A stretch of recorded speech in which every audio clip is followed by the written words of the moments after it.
Conexão Especial.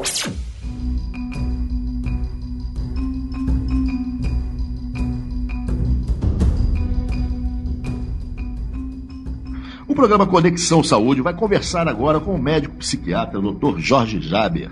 E o assunto que a gente vai falar com ele é um assunto extremamente importante, muito delicado, mas é com certeza de grande significância para quem trabalha como o Dr. Jorge Jaber, para quem está preocupado com o mundo hoje, que está, na verdade, estamos sempre ligados também à questão das drogas, da violência, de tudo isso que vem a partir do uso, do consumo, do tráfico de drogas. E a gente vai falar sobre um personagem muito importante, um ídolo do esporte nacional, Casagrande.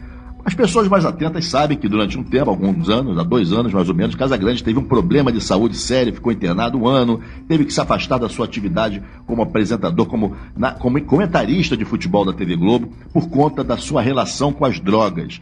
E o interessante é que nesse livro dele, um livro muito bom do jornalista, do amigo nosso, Gilvan Ribeiro, o Casagrande é extremamente claro e explícito. Ele expõe o seu problema, o seu drama pessoal, que levou inclusive ao afastamento da família durante um período e também da separação da mulher. E a gente conversa com o Dr. Jorge Jaber, porque com certeza ele conhece esse universo, ele está há muitos anos ligado a esse universo das pessoas, dos dependentes químicos, e ele vai poder esclarecer para a gente coisas que Casagrande fala, vivenciou e ainda está experimentando, porque ele é um homem em recuperação. Boa tarde, Dr. Jorge Jaber. Boa tarde, é um prazer participar. Conte comigo. Dr. Jorge Jaber, o Casagrande, nesse livro dele, Casagrande e Seus Demônios, ele fala com muita verdade, com absoluta clareza, sobre o drama dele, a relação que ele teve com as drogas, no início muito amistosamente, como se fosse uma atividade, quase uma coisa de criança, um menino ali, um menino levado, que consumia droga, maconha, enfim, com os seus amigos, e já no período que ele iniciava uma carreira brilhante como jogador de futebol.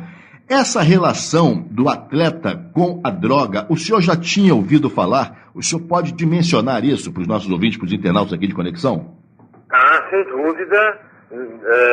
A história do abuso de substâncias químicas por parte de atletas é notoriamente conhecida. Nós tivemos talvez um dos maiores jogadores do mundo de futebol, atrás do Pelé, né, considerado atrás do Pelé, mas que ganhou 2 Copas do Mundo para o Brasil, o Garrincha, né? Há um livro contando a história dele, que também mostra que ele tinha problemas seríssimos com o uso de álcool e drogas. E na atualidade, a maior preocupação com esses novos atletas que surgem, principalmente no futebol, diferente dos outros esportes, onde há maior possibilidade de educação formal e informal, no vôlei, no tênis, né, na natação, nos esportes de luta. No futebol, geralmente o atleta vem de um meio social mais baixo, portanto com menos recursos de ensino, portanto com menos possibilidade de acesso a tratamento e a prevenção ao uso de drogas. Então, é muito comum o uso por parte de atletas, e no caso do Casagrande, ele presta um grande serviço quando ele aborda o tema. Agora, é interessante também, porque ele fala que no período em que ele, embora ele fosse um usuário, enfim, um usuário com frequente, ele diz que no período que ele morou na Europa, ou seja, durante 7 anos, praticamente, ele coloca até meio assim, praticamente não teve contato com as drogas. Por outro lado, ele teve pela primeira vez contato com a heroína. Até em Portugal, enquanto ele jogava no Porto, ele teve contato e alguém ofereceu para ele, ele fez uso da heroína, ele vai falar dos efeitos que aquilo proporcionou. Eu pergunto, esse afastamento, essa possibilidade de um usuário de drogas ficar quase 7 anos sem usar e retomar, isso acontece, isso demonstra, a gente pode falar que é porque ele não era viciado, ou é uma capacidade, uma resistência muito grande que ele criou e permitiu que ele ficasse 7 anos praticamente sem usar? Bom, provavelmente o que aconteceu com ele foi o que nós chamamos de parada obrigatória, né? Mais ou menos também que a gente vê ocorrer em pessoas acima de 50 anos, né? que são fumantes e têm um infarto agudo do miocárdio. Elas são levadas naturalmente para um centro cardíaco, passam um período em tratamento, às vezes são submetidas a cirurgia, e aí param de usar. Primeiro, porque passaram um período dentro de um hospital onde não tem acesso, então aquela fase inicial de abstinência é superada, até mesmo com o uso de medicação, calmantes, e depois, ele já sabendo do sofrimento que ele passou, ele abandona o uso. Da mesma maneira, nós temos a história recente até, de um grande atleta que precisou abandonar o clube que ele estava no exterior e afirmando que se sentia infeliz lá, né? É que, na verdade, ele já não conseguia controlar o uso naquele local e ele não podia mais jogar, porque ele tinha que fazer o teste. Então, se ele treinasse, ele iria jogar. Se ele jogasse, faria o teste antidoping. Infelizmente, esse atleta veio para o Brasil e hoje, infelizmente, não está mais produzindo efetivamente o futebol. Quer dizer, ele não conseguiu, mesmo em outro país, ficar distante da substância química. Um outro caso bastante conhecido, aí já é notório, é o do grande jogador, um extraordinário jogador, Maradona, que mesmo morando em outros países, fazia uso, né, na Itália. Uhum. E quando ele foi para Cuba, ele conseguiu ficar em abstinência, porque em Cuba não entra a droga. Então, lá ele acabou ficando em abstinência e se dizia que em Cuba tinha um grande tratamento. Na verdade, o tratamento era, você fica aqui, daqui você não sai, não é? E ele lá conseguiu entrar em abstinência. É perfeito. Enfim, definindo claramente, há situações em que a pessoa tem uma parada obrigatória e aí, mesmo assim, depois, ela não estando preparada, ela não tendo feito um tratamento como o Casagrande fez, ela volta a usar achando que controla, porque ela ficou 7 anos sem usar. Bom, eu tenho um momento do livro, até inclusive uma situação que dá nome ao livro, que é Casagrande e seus demônios, que é exatamente a expressão, a figura demoníaca, vamos dizer assim, que seriam os delírios desse jogador. Que ele diz que durante um mês e meio, ele afirma ter convivido dentro de um apartamento com as imagens, com as figuras de um demônio. Seriam... Oi, tá me ouvindo? Estou ouvindo. Bom, ele afirma que teria convivido nesse período de um mês e meio, até com uma testemunha, que seria uma namorada que ele tinha à época. Ele via essas figuras que eram terríveis, eram assombrosas, enfim. Esses delírios também são atribuídos, seriam efeitos dessa droga? Como é que o senhor vê isso? Sim, sem dúvida, sem dúvida. Na verdade, nós damos um tratamento social à droga, como se a droga fosse um elemento de lazer social. É preciso lembrar que a droga é proibida na sequência da proibição de venenos. Não havia essa proibição, esse preconceito contra drogas que causam alguma forma de prazer, vamos dizer, na sua fase inicial de uso. O preconceito era contra o veneno. E todas as substâncias que podiam causar morte ou grande mal-estar de saúde eram proibidas. Foi assim que começou nos anos 1600, no século XV, né? Então, basicamente, é por isso que é proibido o uso de drogas, é um veneno. E esse veneno atua no cérebro, alterando a condução do estímulo nervoso. Então, quando a gente pensa, quando eu estou rapidamente falando, dentro do meu cérebro, há um movimento de passagem de um pensamento. E este pensamento é mediado por substâncias químicas produzidas dentro do cérebro.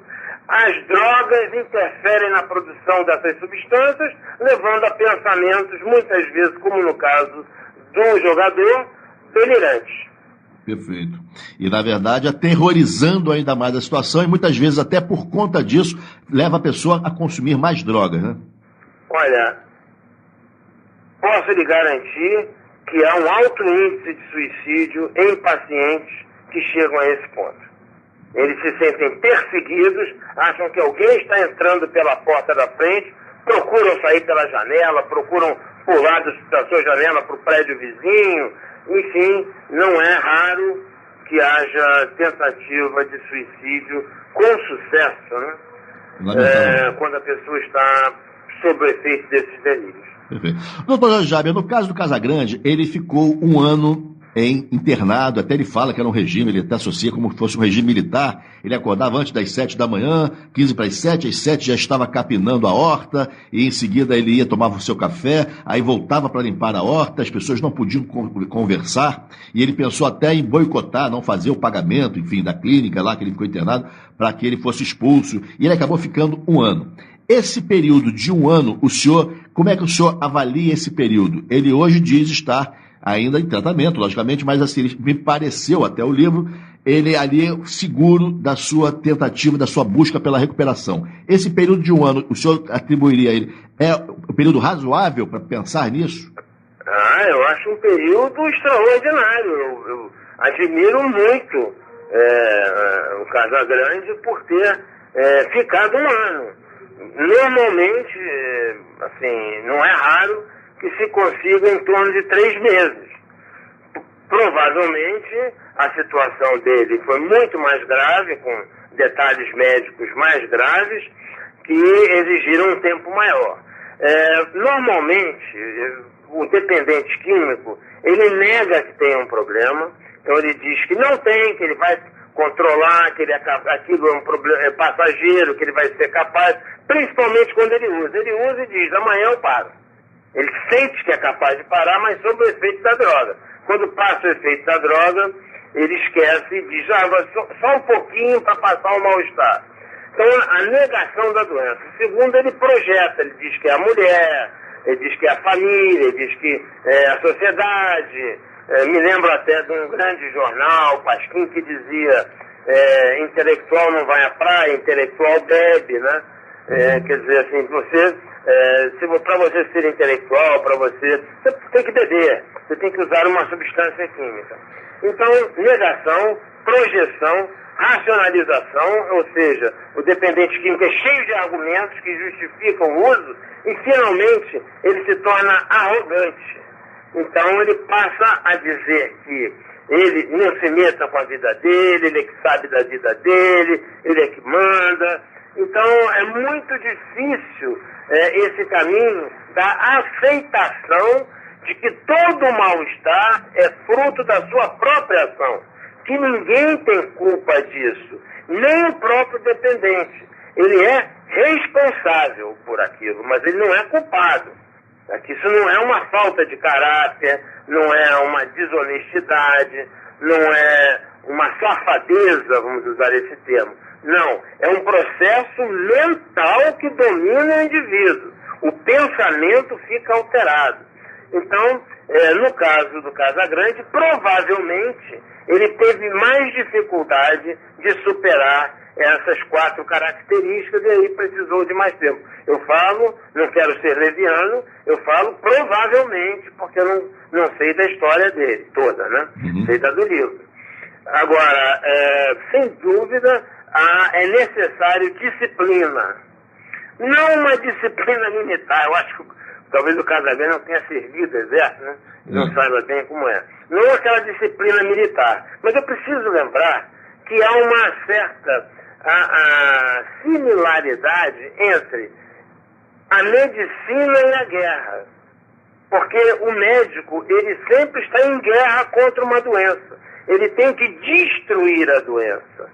Então, na medicina se usam alguns mecanismos que são parecidos, né? Então tem que ser o horário certo para tomar o remédio. Olha, o senhor tem que tomar esse remédio de 8 em 8 horas, não pode atrasar. Olha, o senhor tem que tomar esse antibiótico durante 10 dias, não pode atrasar. Então, a medicina se utiliza de algum saber militar, vamos dizer assim, né? Para atingir o objetivo. Por exemplo, tem que fazer repouso, não pode levantar, não permite. Olha, o senhor não pode se levantar, o senhor fique deitado. Então, há um comando. O médico também exerce um comando. Este comando chega ao extremo de você, para operar alguém, anestesiá-lo completamente, deixá-lo inconsciente e dispor do corpo daquela pessoa, né? Então, aí você vê como a medicina ela precisa se impor.